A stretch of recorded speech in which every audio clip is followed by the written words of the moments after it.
Hello everyone, welcome back. Hope you all are doing great. आज के इस video में हम लोग वाई बिहाइंड SD-WAN समझने जा रहे हैं, राइट। और मैं डेफिनेटली सारा कुछ डिस्कस नहीं कर सकता हूं, बट एक जो मेजर रीजन है SD-WAN की पॉपुलरिटी के पीछे, उसको डिटेल में बताने जा रहा हूं कि क्यों कंपनीज SD-WAN पे मूव कर रही है, क्यों SD-WAN इतना पॉपुलर टेक्नोलॉजी बन चुका है, ऐसा क्या बेनिफिट दे रहा है SD-WAN टेक्नोलॉजी, जिसकी वजह से सारे कॉर्पोरेट इंटरप्राइजेस अपने इंफ्रास्ट्रक्चर को SD-WAN की तरफ ले जा रहे हैं। ओके, तो इस वीडियो के बाद आप अपना फीडबैक जरूर शेयर करिए कि आपको ये वीडियो कैसा लगा, ताकि हम फ्यूचर में और वीडियो हिंदी में ला सके, राइट। तो आपका फीडबैक बहुत ही जरूरी है। Your feedback means a lot for us. आपके फीडबैक के बिना पढ़ाना, ऐसे वीडियो बनाना पॉसिबल नहीं है। तो आशा करता हूं कि ये वीडियो आपके लिए हेल्पफुल रहेगा, एंड अगर आपको अच्छा लगता है तो जरूर आप पॉजिटिव फीडबैक शेयर करिएगा। Now without wasting time, let's begin. So हमारा टॉपिक है वाई SD-WAN। कंपनी क्यों SD-WAN की तरफ मूव कर रही है। और गाइस, इसके पीछे बहुत रीजन है, बहुत सारे रीजन है। SD-WAN यूज करने की बहुत सारी बेनिफिट है। सारा बेनिफिट मैं एक वीडियो में कवर नहीं कर सकता हूं। ये वीडियो मैं शॉर्ट वीडियो बना रहा हूं, बट एक जो मेजर बेनिफिट है SD-WAN यूज करने का, उसको मैं आपको डिटेल में बताने जा रहा हूं। और ये वीडियो में पहला ये टॉपिक इसलिए इंक्लूड कर रहा हूं वाई SD-WAN में, क्योंकि आप को रिलेट कर सकते हैं। अगर आप ट्रेडिशनल वैन पे काम कर रहे हैं, लेगेसी वैन पे काम कर रहे हैं, राइट, तो ये इस टाइप के सिनारियोज आप ऑलरेडी फेस कर चुके हैं, जो मैं डिस्कस करने जा रहा हूं, और आप अच्छी तरीके से इसको समझ सकते हैं। आप यहाँ पे समझ सकते हैं कि ओके, ये तो सबसे बड़ा मेजर बेनिफिट है SD-WAN यूज करने का। ओके, तो मेक श्योर करिए कि अगर आप एक नेटवर्क इंजीनियर हैं या फिर नेटवर्क इंजीनियर बनने जा रहे हैं, तो ये वीडियो आप लास्ट तक देखेंगे। और इस वीडियो को देखने के बाद आपको इस टॉपिक के ऊपर क्लियर एंड क्रिस्टल अंडरस्टैंडिंग होगी कि क्यों SD-WAN इतनी पॉपुलर टेक्नोलॉजी बन चुकी है, और क्यों सारी कंपनी, राइट, कोई ऐसी बहुत छोटी कंपनी है तो उनको छोड़ दीजिए, बाकी सारी medium size, large enterprises, companies like Google, these types of companies are moving towards SD-WAN technology. So why? Okay, so for an example, एक एग्जांपल दे देता हूं मैं आपको कि सपोज करिए कि आप किसी कंपनी में काम कर रहे हैं। किसी भी कंपनी का एग्जांपल ले लेते हैं। फॉर एन एग्जांपल गूगल, आप जानते हैं कि गूगल का लाखों साइट्स है अराउंड द ग्लोब। उनके डेटा सेंटर, उनके स्मॉल साइट्स, स्टोर रूम्स, बहुत सारे ब्रांचेस है अराउंड द ग्लोब, एंड सारे ब्रांचेस आपस में कनेक्टेड है थ्रू सर्विस प्रोवाइडर नेटवर्क। तो अगेन, मैं सारा इंफ्रास्ट्रक्चर उनका नहीं डिस्कस कर रहा हूं, मैं एज्यूम करवा रहा हूं आपको कि उनका एक साइड, एज्यूम करिए एक छोटा से छोटा साइट, किसी कंपनी का एक छोटा साइट, या ब्रांच ऑफिस, हेडक्वार्टर, DC।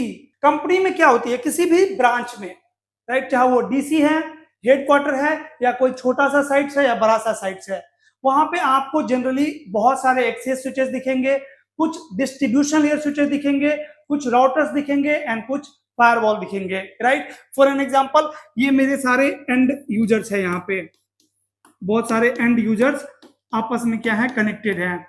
कैसे कनेक्टेड है?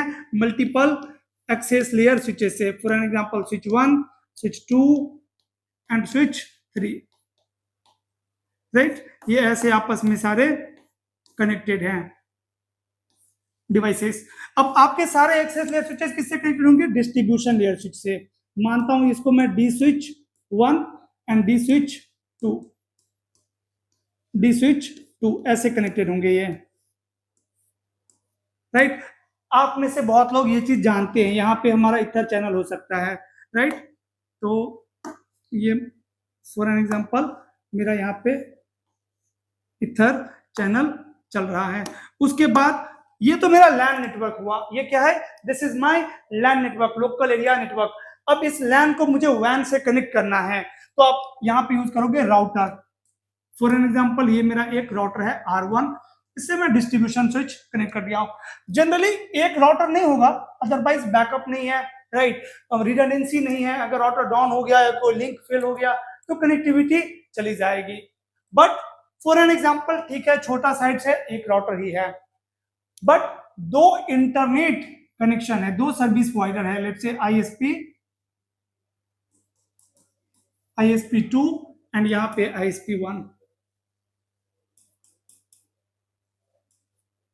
ISP1, ये मेरा एक इंफ्रास्ट्रक्चर है, छोटा से छोटा साइट्स। किसी भी छोटे से छोटे साइट्स में आपको ये डिजाइन देखने को मिलेगा। ये बहुत ही कॉमन सिनारियो है जहां पे मल्टीपल एक्सेस लेयर स्विचेस है, दो डिस्ट्रीब्यूशन लेयर स्विच है, एक राउटर है एंड दो सर्विस प्रोवाइडर है, ISP1 एंड ISP2। यहां पे आप क्या करोगे, आपकी देखिए रिक्वायरमेंट कुछ भी हो सकती है। यहाँ पे लोड शेयरिंग हो सकता है, मेरा रिक्वायरमेंट दोनों ISP के बीच में। यहाँ पे मेरा ज्यादा बैंडविड्थ हो सकता है, यहाँ पे कम बैंडविड्थ हो सकता है, राइट। लोड बैलेंसिंग हो सकती है, एक्टिव एंड बैकअप सिनारियो हो सकता है। फॉर एन एग्जांपल, ये मेरा जो है 10 Mbps का लिंक है और ये मेरा 2 Mbps का लिंक है, 10 Mbps 2 Mbps। तो ये मेरा क्या होगा, प्राइमरी ISP होगा। This is my primary ISP। और ये ISP क्या होगा, बैकअप ISP होगा। बैकअप कि अगर कभी ISP1 प्राइमरी ISP डाउन हो जाए तो ऑटोमेटिक राउटर क्या कर दे, फेल ओवर कर दे। Generally again most of the cases 90% case में हम यहाँ पे BGP यूज करते हैं, BGP प्रोटोकॉल चल रहा होता है। अब ये राउटर को आप इस तरीके से कॉन्फ़िगर करोगे कि जब तक ये लिंक अप है टुवर्ड्स ISP1 और ISP1 अप है, तब तक सारा का सारा जो लैंड यूजर की ट्रैफिक है वो कहां से जाना चाहिए, ISP1 से जाना चाहिए। ISP1 से मेरा साइट कनेक्टेड है कोई दूसरा साइट, राइट। सपोज करिए कि ये साइट मेरा दिल्ली में है और बेंगलोर में कोई मेरा दूसरा डेटा सेंटर है जहां से ये सारे एंड यूजर्स सर्वर को एक्सेस करते हैं, राइट। सर्वर्स कहां पे है, मेरे DC में, बेंगलोर में, और ये सारे लैंड यूजर मेरे दिल्ली में हैं जो एक्सेस करते हैं सारे सर्वर। कैसे, वाया ISP1। अगर ISP1 अप है तो, राइट, ट्रैफिक ऐसे जाता है टुवर्ड्स ISP1। अगर इंटरनेट भी एक्सेस करना है इन यूजर को तो भी ट्रैफिक कहां पे जाएगा, ISP1 पे। लेकिन अगर कभी ISP1 डाउन हो जाए या ये लिंक डाउन हो जाए तो ट्रैफिक अपने आप किधर से जाना चाहिए, ISP2 से। आपने सिनारियो को ऐसे कॉन्फ़िगर करके रखा है, हम हमेशा ऐसे ही कॉन्फ़िगर करके रखते हैं मोस्ट ऑफ द केसेस में, ऐसे ही कि सारा का सारा ट्रैफिक बाय डिफॉल्ट ISP1 की तरफ जाए। लेकिन अगर ISP1 डाउन हो जाए, आप मॉनिटर करते रहोगे। यहाँ पे कोई एक सर्विस चल रहा है, उस सर्विस को हम keep monitoring, we will be keep monitoring that service from router number 1, that जब तक ये सर्विस रीचेबल है तब तक आप ट्रैफिक किसको भेजते रहो, ISP1 को। अगर सर्विस डाउन है या ये लिंक डाउन है तो ट्रैफिक अपने आप किधर फॉरवर्ड कर दो, ISP2 की तरफ। अब प्रॉब्लम क्या आती है ना कभी कभी यहाँ पे कि फेल ओवर नहीं होते रहता है, राइट। ISP डाउन चला गया, फेल ओवर नहीं हुआ, तो फिर हम उसको ट्रबल शूट करते हैं, फिक्स करते हैं, ट्रैफिक को मैनुअली क्या करते हैं, शिफ्ट करते हैं टुवर्ड्स अनदर ISP। बट जो ISP है, ISP networks are not reliable, internet is not reliable, right, you all know this। so काफी टाइम आप देखोगे कि यहां पे इस WAN लिंक पे आपको इश्यूज आएगी, लाइक CRC एरर। आपको इशू दिखेगी CRC एरर कि भाई WAN लिंक पे CRC एरर आ रहा है, या फिर आपको दिखेगा कि यहाँ पे पैकेट लॉस है। भाई क्या है, पैकेट लॉस हो रहा है, या स्लोनेस आ रही है, स्लोनेस आ गई है इस WAN लिंक पे, राइट। अब जब भी यहाँ पे CRC एरर आएगा या पैकेट लॉस आएगा या स्लोनेस आएगा तो आपका राउटर 1 ट्रैफिक को फेल ओवर नहीं करेगा। ये राउटर ट्रैफिक फेल ओवर नहीं करेगा अगर CRC एरर है तो, या पैकेट लॉस हो या स्लोनेस है तो। कब ये फेल ओवर करेगा, जब कंप्लीट कनेक्टिविटी डाउन हो जाएगी। जब ये कंप्लीट कनेक्टिविटी डाउन हो जाएगी तब जाके आपका राउटर क्या करेगा, फेल ओवर करेगा। अब सपोज करिए कि ये कस्टमर कंप्लेन कर रहे हैं कि we are not able to access the server of DC, जो कि कहां से रीचेबल है, सर्वर ISP1 से रीचेबल है कहीं पे डेटा सेंटर में। अब ISP1 का जो वैन लिंक है, उस वैन लिंक पे एरर है, CRC एरर है, पैकेट लॉस है, स्लोनेस है, जिसके वजह से कस्टमर स्मूथली अच्छे तरीके से एप्लीकेशन यूज नहीं कर रहे हैं, राइट। कंप्लेन कर रहे हैं कि पैकेट लॉस आ रहा है। अब इस केस में अगर आप नेटवर्क इंजीनियर हो तो आप इस राउटर को एक्सेस करोगे SSH से, आप SSH एक्सेस लोगे और इसको ट्रबल शूट करना शुरू करोगे। अब यहां भी मैं बोल रहा हूं आपको कि 90% जो नेटवर्क इंजीनियर होते हैं ना, वो इसको फेल ओवर नहीं कर पाते हैं क्विकली। अब यहां पे क्विकली फेल ओवर करने की जरूरत है, अदरवाइज कर तो कोई भी लेगा, कर तो बेसिक से बेसिक नेटवर्क इंजीनियर भी फेल ओवर कर लेगा, बट क्विकली नहीं। अब क्विकली क्यों चाहिए? एज्यूम करिए कि ये जो है सो इंजीनियर यहाँ पे फेल ओवर करने की कोशिश कर रहे हैं, ट्रैफिक फेल ओवर हो नहीं रहा है क्योंकि BGP चल रहा है। BGP के आप कॉन्फ़िगरेशन चेक करोगे, एट्रीब्यूट्स वगैरह सारा चेक करोगे, राइट, कि कहाँ पे इशू आ रही है, फेल ओवर क्यों नहीं हो रही है। आप इस साइट को कंप्लीटली डाउन करोगे एंड बहुत मेहनत करने के बाद मे बी कि आप ट्रबल शूट कर लेंगे। 10% केस में लोग ट्रबल शूट कर लेते हैं। इसीलिए हम कहते हैं BGP की आपको क्लियर एंड क्रिस्टल बहुत अच्छे से नॉलेज होनी चाहिए, क्योंकि BGP हर जगह पे यूज हो रहा है। बट क्विकली करने की जरूरत क्यों है? क्विकली तब जरूरत है, आप एज्यूम करिए कि ये जो क्लाइंट है ना, ये एयरपोर्ट का नेटवर्क है, एयरपोर्ट का नेटवर्क है। बहुत सारे लोग क्यू में खड़े हैं, बहुत सारे लोग क्यू में खड़े हैं बोर्डिंग पास क्लियर करने के लिए। फ्लाइट की टाइम ओवर हो चुकी है, फ्लाइट की टाइम ओवर हो चुकी है, बोर्डिंग पास के लिए बहुत सारे लोग क्यू में खड़े हैं, लेकिन उनका जो सर्वर है DC में, वो सर्वर भाई रिस्पॉन्ड नहीं कर पा रहा है बराबर। तो यहाँ पे जो नेटवर्क इंजीनियर आप जो काम करो, उनके ऊपर ऑलरेडी प्रेशर हो गए बहुत सारे, भाई जल्दी करो जल्दी करो, और इसमें लोग क्या करते हैं और गलती कर देते हैं। अगर आपसे एक गलत कमांड चल गया ना, तो आप उसको इमेजिन नहीं कर सकते हैं कि कितनी बड़ी समस्या खड़ा करके रख देगा वो वहां पे आपके लिए। बहुत बड़ी प्रॉब्लम हो सकती है, बिकॉज सारी की सारी बिजनेस आज के टाइम में नेटवर्क पे ही डिपेंड करता है। अगर नेटवर्क में कुछ इशू है, बिजनेस का लॉस होना ही होना है। तो नेटवर्क अप रहना चाहिए हमेशा 24/7। वैसे ही यहाँ पे बोर्डिंग पास नहीं क्लियर हो रहा है, ये आप एज्यूम कर सकते हैं कि किसी बैंक का नेटवर्क है, बैंक का, और ये बैंक में बहुत सारे लोग क्यू में अगेन खड़े हैं डिपॉजिट करने के लिए, लेकिन बैंक का सर्वर ही नहीं एक्सेस हो रहा है, सर्वर ही नहीं बराबर रिस्पॉन्ड कर रहा है। और आप हमेशा सुनते होंगे कि पीएनबी का बैंक का सर्वर डाउन है, राइट, ICICI बैंक का सर्वर डाउन है, राइट, स्पाइस जेट का सर्वर डाउन है। तो इतने नेटवर्क इंजीनियर, इतने नेटवर्क स्किलफुल नेटवर्क इंजीनियर होते हुए, इतनी मॉडर्न टेक्नोलॉजी होते हुए भी हम लोग सफर कर रहे हैं। अभी भी demand of network engineering keep increasing because industries are still suffering. जो कॉर्पोरेट आपके एंटरप्राइजेस कंपनी है, बहुत सफर कर रहे हैं नेटवर्क को मैनेज करने के लिए, उनको इंफ्रास्ट्रक्चर को मैनेज करने के लिए। इंफ्रास्ट्रक्चर मैनेज नहीं होता है इतना इजीली। तो इन सारे सिचुएशन में जो ये आपका राउटर 1 फेल ओवर नहीं कर रहा है, तो इसकी क्या सॉल्यूशन है? सॉल्यूशन है, अब अगर यहां पे देखो, ये राउटर भी फेल ओवर करेगा अगर ये कंप्लीट साइट डाउन हो जाए, या ISP डाउन हो जाए, या ये सर्विस डाउन हो जाए। लेकिन अगर CRC एरर है, पैकेट लॉस है, स्लोनेस है, उस टाइम में नहीं करेगा ये फेल ओवर। बट अगर यहाँ पे आपका SD-WAN होता, अगर यहाँ पे मेरा SD-WAN होता, अगर ये SD-WAN से राउटर मैनेज हो रहा होता। SD-WAN क्या है? एक software defined network, controller based network. ऐसे कंट्रोलर्स हम यहाँ पे इंटीग्रेट करने जा रहे हैं, जिस कंट्रोलर के थ्रू हम सारे WAN राउटर को मैनेज करते हैं, centralize, from one centralize location, from one centralized controller we are going to manage all the WAN edge devices। तो कंपनी में 1000 साइट्स है, 1000 साइट्स पे 2-2 राउटर, 4-4 राउटर है, वो सारे 4 राउटर्स, टोटल 4000 राउटर्स को हम एक कंट्रोलर से किसी सेंट्रलाइज लोकेशन से मैनेज कर सकते हैं। ऐसा एक टेक्नोलॉजी है। लैन के लिए नहीं, इन डिवाइसेस को आप नहीं मैनेज कर सकते हैं SD-WAN से।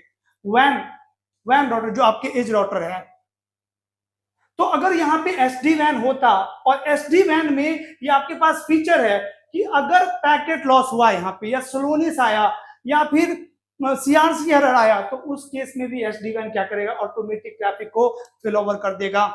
ऑटोमेटिक SD वैन ट्रैफिक को फिल ओवर कर देगा towards ISP1 from towards ISP2 from ISP1, जो कि एक बहुत बड़ा मेजर इशू था लेगेसी वैन में, ट्रेडिशनल वैन में।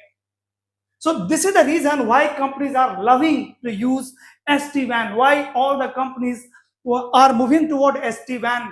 Why they are changing their infrastructure, the WAN infrastructure? And like this, guys, there are many more reasons.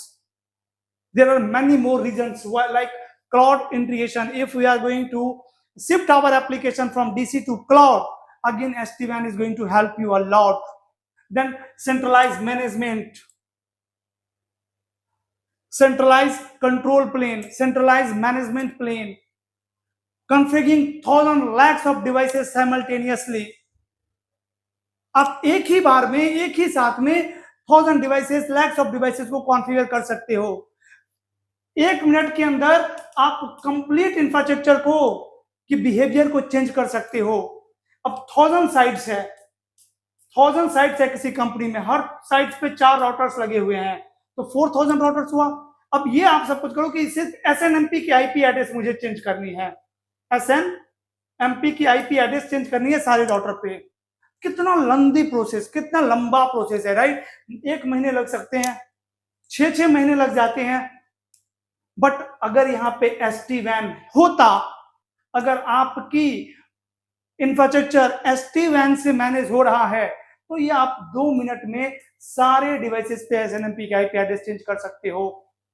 So SD-WAN is much more flexible than traditional VPN, IPsec, DMVPN और MPLS cloud. सबसे ज्यादा popular technology, अगर आज के time में सबसे ज्यादा popular WAN technology कोई है, तो वो है आपका सिस्को SD-WAN।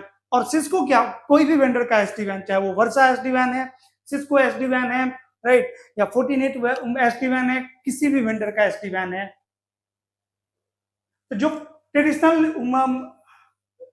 WAN था, उसमें कोई ऐसी कैपेबिलिटी नहीं थी फेल ओवर की कि लिंक की क्वालिटी को मेजर कर सके। हमारे ट्रेडिशनल WAN में कोई ऐसी कैपेबिलिटी नहीं थी जिससे हम WAN लिंक की क्वालिटी को मेजर कर सके। जब कंप्लीट लॉस होता तब फेल ओवर होता। फेल ओवर कब होगा? जब कंप्लीट लॉस होगा। अगर लिंक की क्वालिटी खराब हो गई, ना भैया, ये मुझे थोड़ी ना पता है कि CRC एरर हो गया तो कैसे फेल ओवर, नहीं जानते हैं हम। इसीलिए SD-WAN कंपनी यूज कर रही है। SD-WAN is so intelligent, can measure the quality of your WAN link. अगर थोड़ी भी क्वालिटी में इधर उधर हुई, वो ट्रैफिक शिफ्ट कर देगा। फिर जैसे ही क्वालिटी इसकी इंप्रूव होगी, फिर ट्रैफिक इधर शिफ्ट कर देगा। तो ये एक रीजन था SD-WAN के पीछे। नाउ गाइस, आपको ये वीडियो कैसा लगा? क्योंकि हिंदी में ये वीडियो मैंने रिकॉर्ड किया। अब आपके फीडबैक के अकॉर्डिंग मैं आगे काम करूंगा। अगर आपको हिंदी में ज्यादा अच्छी तरीके से, बेटर तरीके से समझ में आई, तो आप कमेंट करके मुझे बताइए, कमेंट सेक्शन में अपना फीडबैक शेयर करिए, and then I will definitely try to move further according to your feedback. अगर आप अच्छा फीडबैक देंगे, राइट, जेन्यून फीडबैक देंगे, तो डेफिनेटली ये मेरे लिए भी हेल्पफुल होगा। और अगर आप सीखना चाहते हैं ये सारे मॉडर्न टेक्नोलॉजी, तो आपके लिए भी बेनिफिशियल होगा। फ्यूचर में मैं पूरी की पूरी कोर्स SD-WAN का हिंदी में अपलोड कर सकता हूं, right, but your feedback is much more important. And अगर कोई SD-WAN को मॉडर्न टेक्नोलॉजी मास्टरी करना चाहते हैं, अगर कोई आप SD-WAN, अगर कोई ऐसे हैं जो SD-WAN मास्टरी करना चाहते हैं, तो guys 31st of this month, from 31st of this month, we are starting a new and fresh batch of Cisco SD-WAN. Timing is 5 p.m. to 7 p.m. IST. 5 p.m. to 7 p.m. IST. Right? So SD-WAN can measure the quality of your WAN link, which is not possible in the legacy WAN. We can control all the WAN devices through one controller, through one centralized controller. we can change the behavior of entire infrastructure. Maybe let's say I have 1 lakh branches around the globe. So managing my infrastructure is very complicated. But through SD-WAN, I can manage the entire infrastructure from one centralized location, and we can change the behavior within 1 to 2 minutes of the entire infrastructure, not of one site. This is the reason why companies are loving SD-WAN technology. SD-WAN is most popular WAN technology nowadays. In next 5 years, guys, every company, every large company and medium-sized company is going to shift their infrastructure over SD-WAN. And if you want to master the SD-WAN technology, a new and fresh batch is starting from 31st of this month. Timing is 5 p.m. to 7 p.m. IST, Indian Standard Time. That's all for today, guys. If you have learned something from this video, please hit on like button. If you have not subscribed the channel till now, please subscribe the channel right now. Click on bell icon and share your feedback in the comment section. That's all for today. We'll meet soon in the next video. Till then, stay safe. Bye bye, guys. That's all for today.